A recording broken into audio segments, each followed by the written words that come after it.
नाज़रीन, मौलाना फजल रहमान का बयान ज़ेर बहस है। अभी आपने प्रोग्राम से पहले हनीफ अब्बासी साहब जो वफाकी वज़ीर रेलवे हैं उनका पॉइंट ऑफ व्यू सुना। हमने इंजीनियर ज़िया रहमान साहब को दावत दी है जो जमीयत उलमा इस्लाम फ़े के मरकज़ी रहनुमा हैं। ज़िया साहब अस्सलाम वालेकुम। वालेकुम अस्सलाम भाई। ज़िया साहब, आपके पास रद्द-ए-अमल मौलाना के बयान के ऊपर पहुँच गया होगा। बहुत लोगों के दिल दुखे हैं इस बयान के ऊपर और रद्द-ए-अमल भी आपके सामने आ रहा है, हर तरफ से आ रहा है। मैं आपसे जानना चाहूँगा कि सियासी तनाज़े को शुहदा के मामलात के साथ जोड़ने की ज़रूरत क्यों महसूस हुई? तनकीद आप करें इस्टेब्लिशमेंट पर, तो शहीदों को बीच में लाने की ज़रूरत क्यों महसूस हुई? भाई असल में ये सारा कुछ जो है ये एक इसका एक पस मंज़र है और इस पस मंज़र को जाने बगैर कभी भी मौलाना साहब की तकरीर के बारे में कोई सही बुनियाद पर राय नहीं दे सकता। सबसे पहले मैं आपके नोटिस में ये बात आपके इल्म में है, बल्कि बहुत अच्छी तरह आपके हुकूमत ने हमेशा इस राय का इजहार बरमला किया है कि हमारी अफवाज को कभी भी अगर लड़ने की जरूरत पेश आई तो जमीयत उलमा इस्लाम उनके शाना बशाना लड़ेगी। ये चीज नजरअंदाज कर दी जाती है। जमीयत उलमा इस्लाम वो कुव्वत है कि जिस कुव्वत ने मजहबी तबके को शिद्दत पसंदी से की तरफ जाने से रोका है। वो एक बफर जोन का किरदार उन्होंने अदा किया है और पाकिस्तान की रियासत के साथ उनको जोड़े रखा है, पाकिस्तान के आईन और कानून को के साथ उनको जोड़े रखा है। इस तरह के मजहबी जहन तबके को जो जिहाद की तरफ और शिद्दत पसंदी की तरफ अपने आप को माइल समझते हैं, उनको पाकिस्तान के आईन और कानून के साथ वाबस्ता रखना, ये इस जमीयत उलमा इस्लाम का कारनामा है। जिस जमीयत उलमा इस्लाम के बारे में ये बात की जा रही है कि जी हमने तो शुहदा के खून की कदर नहीं है, हालांकि ये आउट ऑफ कॉन्टेक्स्ट है। मौलाना साहब ने जो बात की है उसके लिए आपको खैबर पख्तूनख्वा जाना पड़ेगा, उसके लिए आपको बलूचिस्तान जाना पड़ेगा, उसके लिए आपको फाटा में जाना पड़ेगा। तो मौलाना साहब का सिर्फ एक सवाल था, वो ये कि आप इस बात के लिए ट्रेन हैं, आप इसके लिए लेजिटिमेट पावर हैं, आप इसके लिए आपके वेल इक्विप्ड हैं, आपके पास किले हैं। हमारी आवाम अगर बंदूक उठाएगी और इन दहशतगर्दों के साथ लड़ेगी, ना उनके पास किले हैं, ना उनके पास दिफा है, ना उनके पास कोई इक्विपमेंट है, हमारी दुश्मनियां नस्ल दर नस्ल चलेंगी।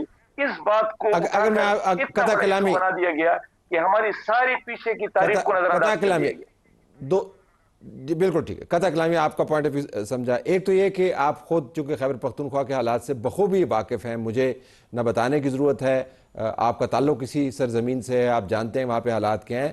खैबर पख्तूनख्वा के अंदर दहशतगर्दी की जंग में मुकामियों के लश्कर जो हैं कोई अनहोनी बात नहीं है। बाजोड़ के अंदर ये लश्कर बने हैं, आपको बहुत अच्छे तरीके से इल्म है, लोगों की मर्ज़ी से बने हैं। और मैं आपको दूसरी एग्जाम्पल्स भी दे सकता हूँ। नंबर एक, आप उसके ऊपर एतराज़ यकीनन करें, लेकिन ये कहना कि पहली मरतबा अगर कहा गया है आपको तो दुरुस्त नहीं होगा। दूसरी बात, ये तो जबान आपकी है ना, ये पश्तून भी हैं, इसके अंदर बलोच भी हैं, पंजाबी भी हैं, सब लोग हैं। ये अगर जुमले ना कहते तो क्या हर्ज था?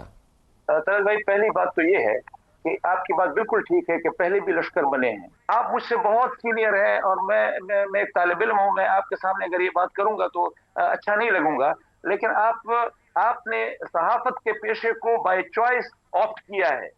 अगर मैं सियासत के मैदान में हूं तो मैंने सियासत को ये बाय चॉइस ऑप्ट किया है। अगर कोई और किसी मैदान में जाता है, अगर हमारे लॉ एनफोर्समेंट एजेंसीज में लोग जाते हैं तो वो बाय चॉइस ऑप्ट करते हैं।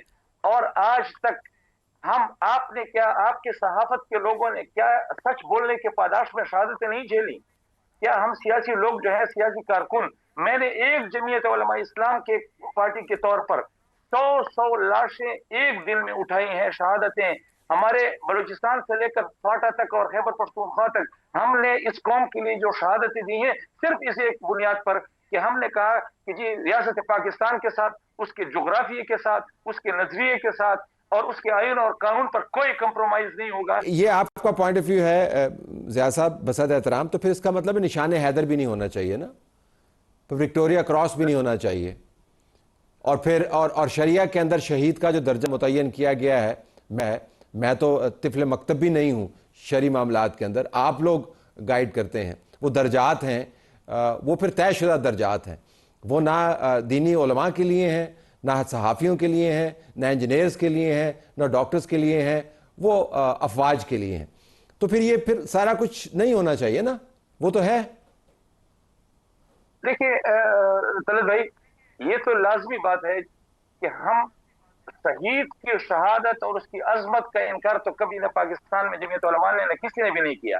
लेकिन मसला ये है कि ये शहादतें पाकिस्तान का एक सिविलियन भी देता है, ये आपका सियासी कारकुन भी देता है, ये आपका सहाफी भी देता है। शहीद तलत भाई वो सहाफत का होगा, शहीद वो सियासत का होगा, शहीद वो अफवाज का होगा, वो हमारी सर आंखों पर। बिल्कुल, आखिर में क्या इम्कान है कि मौलाना अपने अल्फाज वापस लें? तलत भाई, अगर मौलाना फजल रहमान साहब ने आईन और कानून से हटकर कोई बात की होगी तो वो वापस लेंगे, नहीं तो फिर उन लोगों को अपने इकदाम वापस लेने चाहिए जो आईन और कानून से हटकर मुतालबे कर रहे हैं। हमने बयान सुना, उसके ऊपर ज़ाहिर है बहुत दुख का इजहार भी करना चाहिए। वाकई तो उसके ऊपर प्रेस कॉन्फ्रेंस बनती थी। अच्छा, ये बात ना, अभी आपने पार्टी लाइन की बात की, देखिए कुछ चीज़ें जो है ना इन सारी चीज़ों से अबव हैं। मतलब कि आपकी पार्टी से अबव है, आपकी लीडरशिप से अबव है। मैं तो बड़ी क्लैरिटी के साथ सियासत करता आया हूँ और सियासत कर रहा हूँ और करता रहूँगा। उसमें जो पाकिस्तान है ना, वो मुझे सबसे ज़्यादा मुकद्दम है। तो पार्टी की लाइन तो यही है ना कि ये नहीं है। नहीं, पार्टी के सारे लीडर्स ने यही बात की है और वज़ीर दिफा ने बात की है, उसको छोड़ दें, लेकिन आपने प्रेस कॉन्फ्रेंस की। जो मैंने प्रेस कॉन्फ्रेंस की, सर नाम मुझे किसी ने कहा, ठीक है ना, मैंने तो रात को जब सुना तो एक दिली दुख हुआ, जिसका इजहार मैंने प्रेस कॉन्फ्रेंस में। मौलाना फजल रहमान साहब के साथ मेरा एक दिली लगाव भी था, है, आज भी है, मैंने उसमें भी कहा है, और इज्जत एहतराम का रिश्ता कायम दायम रहेगा। इस बयान के बावजूद देखिए ना, उस दुख तो हुआ ना, वो दुख हुआ, वो जिसका दुख का इजहार मैंने किया और दोबारा दोहराने लगा हूं कि देखें, आप और मैं दोनों, हम एक कश्ती के सवार थे जहां से हमारा और आपका रिश्ता डेवलप हुआ और वो LFO था, लीगल फ्रेमवर्क मेरा ख्याल है, ऑर्डर जो है, तो उसके ऊपर मैंने भी साइन किए, मौलाना ने भी साइन किए। हमें तो कोई इतराज़ नहीं था मुशर्रफ साहब की। अगर इतराज़ होता, उस LFO में आपको पता है क्या कहता, आप तो पढ़े लिखे जी लोग जी हैं, बिल्कुल, उसमें हर चीज़ A to Z जो थी वो हमने उसको लीगलाइज कर दिया उनकी। वो फैसलाबाद के घंटाघर की तरफ था, हर रोड जो है ना मुशर्रफ की तरफ जाती थी। जी ठीक है, उसको हमने लीगलाइज किया, मैं खुद उसका हिस्सा था और मैंने पार्टी लीडरशिप के कहने पे किया, मुझे कोई उसके ऊपर जिसे कहते हैं पशेमानी नहीं है। अब इशू क्या है? इशू ये है कि आप हर इंस्टीट्यूशन के अंदर, हर जगह के ऊपर अच्छे बुरे लोग मौजूद होते हैं, इंडिविजुअल्स मौजूद होते हैं। मुझे प्रेशर के दौरान भी एक क्वेश्चन आया और मैंने कहा भाई एक जगह उठा के बताएं कि जहां मेरे लीडर ने ये कहा हो कि जो शहीद है वो उसने जो पेटी बांधी हुई है उसके एवज वो सैलरी लेता है, तो मेरे पे क्या एहसान है? भाईजान ये सुन के मैं काम किया, यकीन माने मैं काम किया। उसकी बुनियादी वजह यह है कि ये मेरा ईमान है एक पाकिस्तानी की हैसियत से, क्योंकि एज ए नेशन हम कहाँ खड़े हैं आपको भी पता है, मुझे भी पता है। ये कोई ईरान नहीं है भाईजान, ये कोई इवन सऊदी अरब भी नहीं है, नेशन तो है ना अपने एक, ये तुर्की भी नहीं है, ये बांग्लादेश भी नहीं है, सीधी सी बात है। ये पाकिस्तान है जहाँ पे हम अपने ज़ाती मफादात की खातिर पहले पख्तून बन जाते हैं, पहले पंजाबी बन जाते हैं, पहले बलोच बन जाते हैं, पहले कश्मीरी बन जाते हैं, पहले सराइकी बन जाते हैं। यानी टुकड़ों में तकसीम हो जाए पाकिस्तान, खुदा ना खास्ता अगर ये इंस्टीट्यूशन ना हो। और इस इंस्टीट्यूशन के शौदा कौन है? पख्तून भी हैं, बलोच भी हैं, सिंधी भी हैं, कश्मीरी भी हैं, 40,000 कश्मीरी है इसके अंदर सराइकी भी है, इसके अंदर हर रंग नस्ल का शख्स मौजूद है और जो इस मुल्क के लिए अपनी कुर्बानियाँ दे रहा है। और मैं आपको कह दूं सर, मेरा ईमान है, क्योंकि हमने देखा है सबात ऑपरेशन में, मैं उसके बहुत नज़दीक था, मेरी कुछ जिम्मेदारियां भी लगी हुई थी जब वहाँ से लोगों को नकल मकानी करवाई गई, कैंप लगे, मर्दान स्वाबी में गया, मर्दान मियाँ नवाज शरीफ साहब, मैं वहाँ जाके हम लोगों को, और वहाँ पे कुछ हमारी खवातीन गई थी, मैं एक वाक़या आपसे, उन्होंने वहाँ की खवातीन से मुलाकात की, आप यकीन माने रोंगटे खड़े हो जाते हैं। यहाँ बयान नहीं किया जा सकता कि वो क्या उस वक़्त उन जालिमों का क्या सिलसिला था। आप दहशतगर्द को दहशतगर्द नहीं कहेंगे, दहशतगर्द को पालने वाले की मजम्मत नहीं कर रहे हैं। दहशतगर्द को पालने वाला अफगानिस्तान, दहशतगर्द को इस वक्त ड्रोन्स देने वाला, इंटेलिजेंस रिपोर्ट्स देने वाला इजराइल, पैसा देने वाला हिंदुस्तान, सब मिलके पाकिस्तान के ऊपर हमलावर हैं। और हम तनकीद किस पे कर रहे हैं? शहीदों पे। उस शहीद पे सुन लें जिनकी मां ने इसलिए सब्र कर लिया कि मेरे बेटे ने अपने मुल्क के लिए जान दी है।